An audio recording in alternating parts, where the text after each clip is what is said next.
Baby কি এখানে রাখবো? আপনি চাইলে পরে নিয়ে আসবো।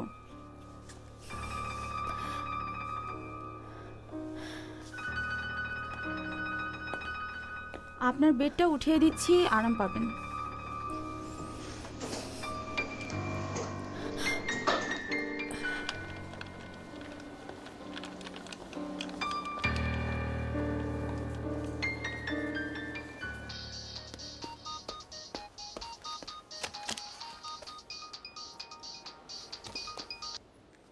হ্যালো, বলুন মা। হ্যালো শেরজাদ, ভালো আছো? ভালো আছি, আপনি কেমন আছেন? ভালো। ফ্যামিলিতে নতুন মেহমান এসেছে। তাই নাকি? নিপুণ আপার ডেলিভারি হয়ে গেছে তাহলে? সবার জন্য শুভকামনা। কেমন আছেন উনি এখন? খুব ভালো আছে।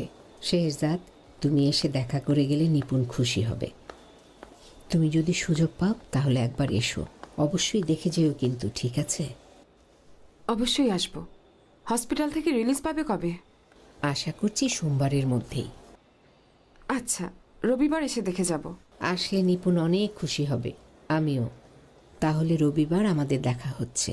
ঠিক আছে, কিন্তু মিস্টার বোরহান সেখানে না থাকলে ভালো হয়। ঠিক আছে মা, ঠিক আছে, বুঝতে পেরেছি। দেখা হবে। আল্লাহ হাফেজ।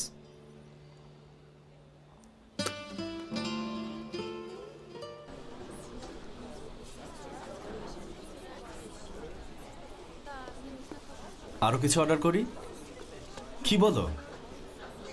বাদামের সাথে কাবাব খেয়ে দেখো। লাগবে না। আরে খাও খাও। রমজান, কাবাব আর বাদাম নিয়ে এসো তো। আচ্ছা। জলদি।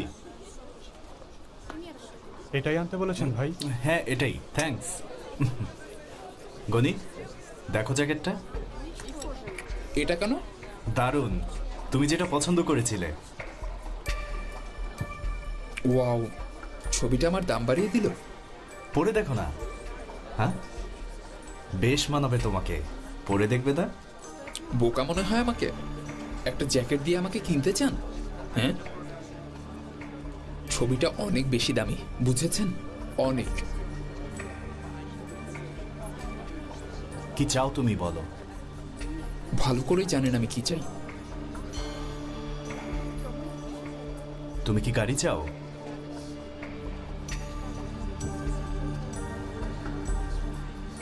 অসম্ভব।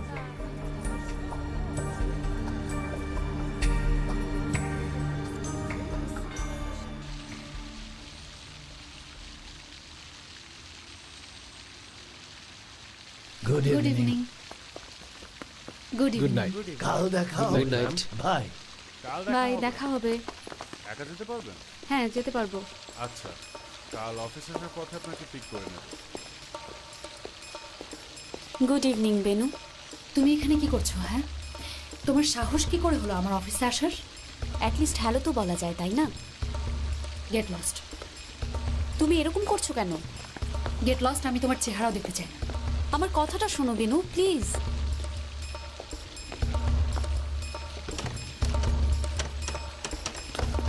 বেনু, প্লিজ আমার কথাটা শোনো। দরজাটা খোলো প্লিজ। বেনু। সোমবার কনস্ট্রাকশন চিফদের মিটিং এর পর এই ব্যাপারে ডিসিশন নিতে পারবো।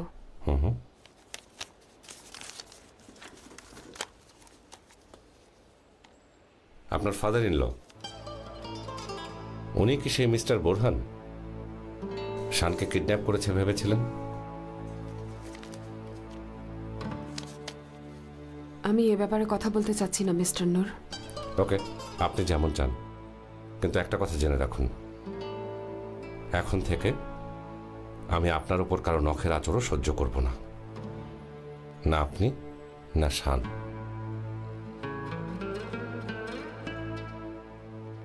Good evening.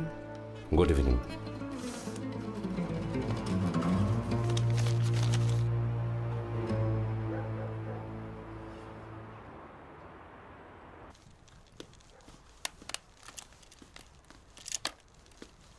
রাখো এখানে।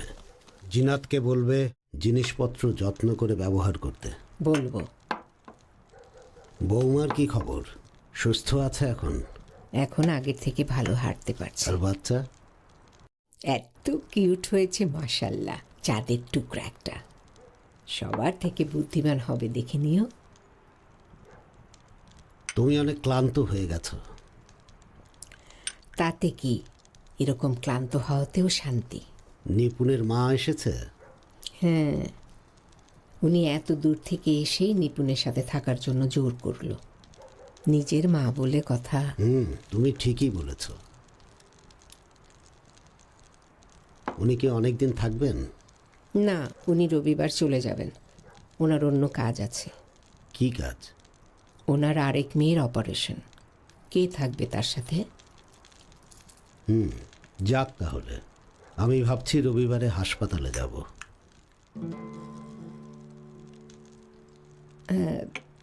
তুমি রবিবার না গেলেই ভালো হয় বোরহান। কেন? যেও না Borhan.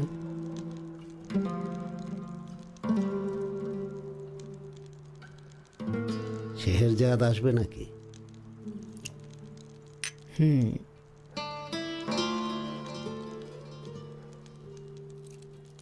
Good night. Good night. Good evening. Good night. Good evening. ট্যাক্সির কোনো দরকার নেই, আমি ওনাকে নামিয়ে দেবো। কামিল তুমি যাও, আমি ড্রাইভ করবো। আমি ট্যাক্সি নিয়ে যেতে পারবো। অনেক রাত হয়ে গেছে, প্লিজ চলুন। Good evening Kamil.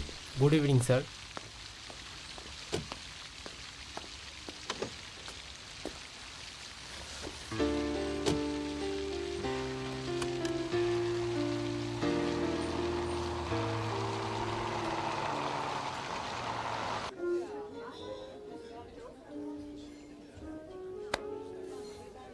জাফর, কি অবস্থা?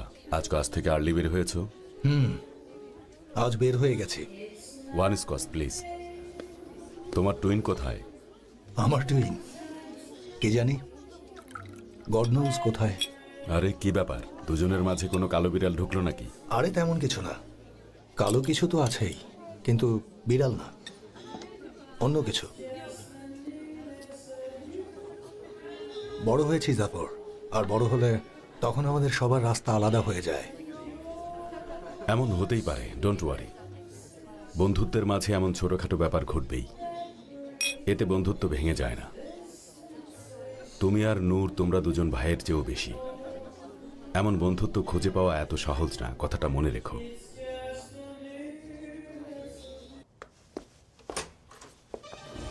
আবার এসেছো? আমি তোমার চেহারা আর কখনো দেখতে চাই না, বুঝতে পারছো না? বেনু প্লিজ, আমার যাওয়ার জায়গা নেই। Helen, get lost.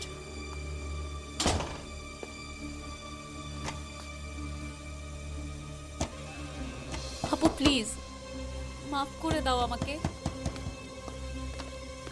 আপু দরজাটা খোলো। আপু প্লিজ, মাফ করে দাও। আপু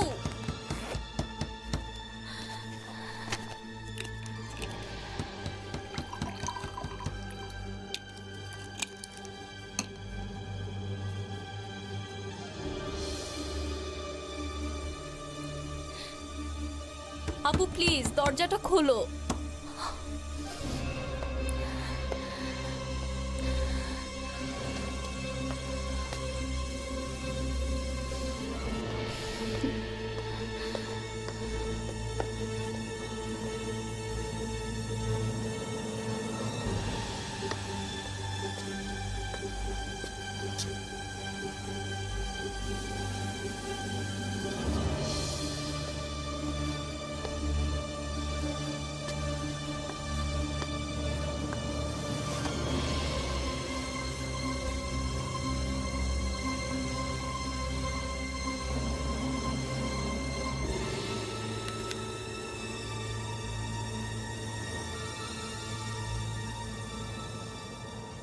হ্যালো শিরিন, আমাকে চিনতে পেরেছো?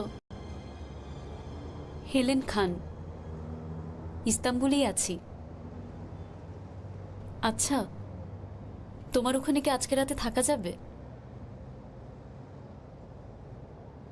তাই নাকি?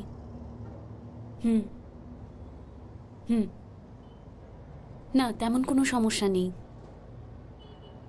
আমার বড় বোন আজকে বাসায় নেই। ঠিক আছে, আমি হোটেলে থাকবো।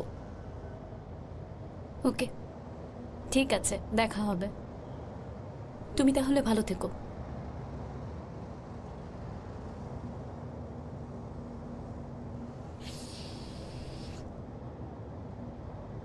কোথায় যাব এখন? আশা করি কাল ওয়েদার ভালো থাকবে। অবস্থা দেখে তা মনে হচ্ছে না। ওয়েদার যেমনই হোক, আমাদের সময় ভালোই কাটবে। ক্লাবের ঘোড়াগুলো যা সুন্দর, ভালো লাগবে। ঘোড়া পছন্দ? কখন নিতে আসবো আপনাকে? নিতে আসবেন? কেন, আপনি যাবেন না? হ্যাঁ যাব, কিন্তু আমাকে নিতে আসতে হবে না। ওকে, যেমন ইচ্ছা আপনার।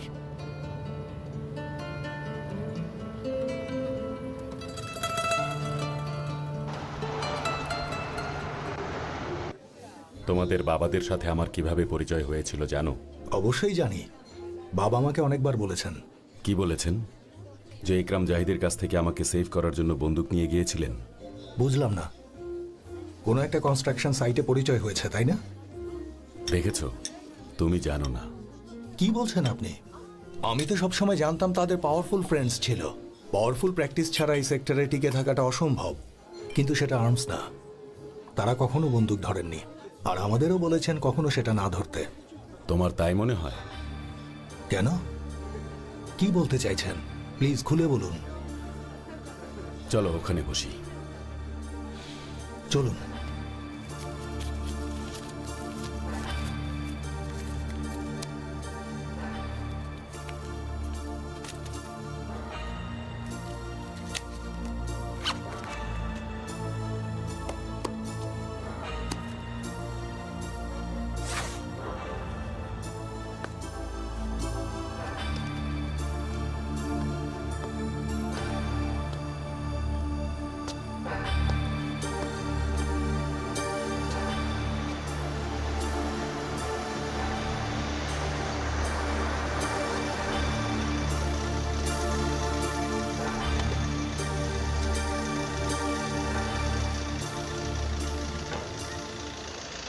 আমি তোমাকে সবকিছু খুলে বলছি। আমার লাইফে যদি এমন কোনো ঘটনা ঘটে থাকে যা আমি কখনো ভুলতে পারবো না, সেটা হচ্ছে মহসিন ভাই আর ইয়াকুব ভাইয়ের আমার জন্য অস্ত্র হাতে তুলে নেয়া। কি হয়েছিল শুনি? অনেক আগের কথা। আমি তখন ইয়ং, তুমি তখন খুব ছোট ছিলে। আমার দেখা সবচেয়ে সৎ এবং অনারেবল ব্যবসায়ী ছিলেন তোমাদের বাবারা। আচ্ছা। আলিমদাদে আমার একটা পৈতৃক সম্পত্তির কোনো ডিড ছিল না। জায়গাটা ছিল গ্রাম। ল্যান্ড মাফিয়ার নজর ছিল ওটার ওপর। একরাম জাহিদ ছিল সবচেয়ে বড় সন্ত্রাসী। কয়েক বছর আগে সে বিদেশে চলে গেছে। শুনেছি। একরাম আমার জমি দখল করে আমার কাছে অনেক টাকা দাবি করেছিল। তাই নাকি? আমার তখন কিছুই ছিল না, সাহায্য করার মতো কোনো ফ্রেন্ডও ছিল না। আমি তোমাদের বাবাদের কাছে গিয়েছিলাম কিছু টাকা চাইতে। ওনারা বুঝে ফেলে আমি কোনো বিপদে পড়েছি। মহসিন ভাই আমার কাঁধে হাত রেখে বললেন, তোমার কোনো ভয় নেই, কি সমস্যা আমাকে বলো। আমি সব খুলে বললাম।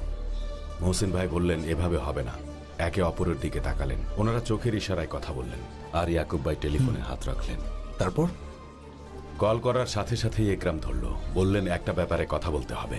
সে কি এসেছিল? অবশ্যই, দলবল নিয়ে এসেছিল। আমাকে দেখেই সে সমস্যা বুঝে গেল আর বলল এ ব্যাপারে নাক না গলাতে। তখনই জোরে একটা শব্দ হলো, আর ইয়াকুব ভাই তার বন্দুক টেবিলের উপর রেখে বললেন, এটা থেকে যদি একটা বুলেট বের হয় তোমাকে খুঁজে পাওয়া যাবে না। ওয়াও, আমার বাবা? হ্যাঁ, মহসিন ভাই ও একরামের দিকে ওনার বন্দুক তাক করে রেখেছিল। দুইজনই আইটিইউ থেকে পাশ করা ইঞ্জিনিয়ার। ব্যাপারটা অদ্ভুত, তাই না? অবশ্যই অদ্ভুত। তো সে কি করলো? কি আর করবে, তারা তো সাহস হয়নি, তাই সরে দাঁড়ালো। ওনারা দুজনেই গ্রেট ছিলেন। যদি তোমাদের বাবারা না থাকতেন, আমার শুধুমাত্র একটা ছোট্ট শখ থাকতো। তারা গ্রেট। আর এই ঘটনার কয়েক মাস পার হতেই মহসিন ভাই মারা গেলেন ওই মহিলার বাসায়। হ্যাঁ, ঠিক বলেছেন। নূরের জন্য আমার অনেক কষ্ট হয়েছিল। আশা করি ওর বাবা যেখানেই আছেন অনেক শান্তিতে আছেন।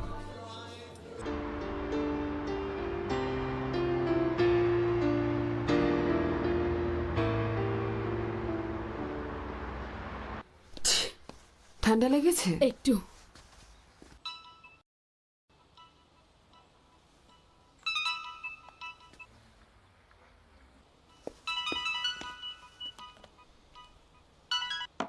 Hello Shehzad, good morning mister Noor. Good morning. Sorry, আমি আজকের প্রোগ্রামে আসতে পারবো না, এটা বলার জন্যই কল করেছি। কেন, কি হয়েছে? মেহেরজান আপা অসুস্থ, ওনাকে রেখে যেতে পারবো না। না না, আমি একদম ঠিক আছি শেরজাদ। তুমি না গেলে আমি কষ্ট পাবো। তুমি হাঁচি দিচ্ছ। আমি জলদি ঠিক হয়ে যাব, তুমি প্লিজ যাও। যদি তোমার ঠান্ডা আরো বেড়ে যায়? মেহেরজান আপা ঠিক আছেন শেহজাদ, আমি শুনতে পাচ্ছি। উনি নিজেই নিজের যত্ন নিতে পারবেন। কিন্তু শানকে কে দেখবে? তাহলে শানকেও সাথে নিয়ে আসুন, ওর নিশ্চয়ই ভালো লাগবে।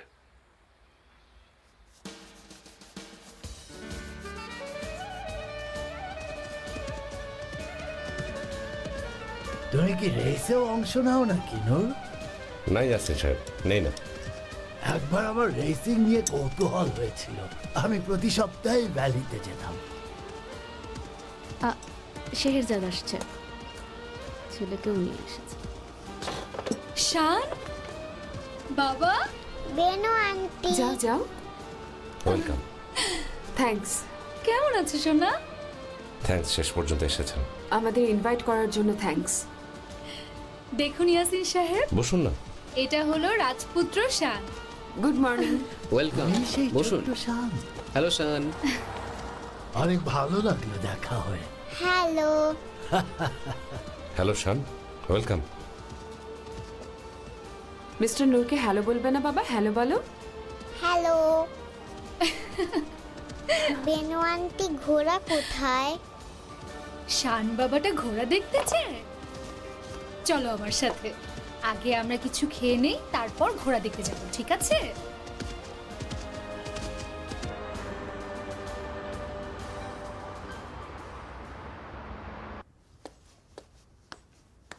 শিকদার বললো এটা একটা ভালো ট্রিপ হবে, এখন দেখি সে তার প্রমিস রাখতে পারে কিনা।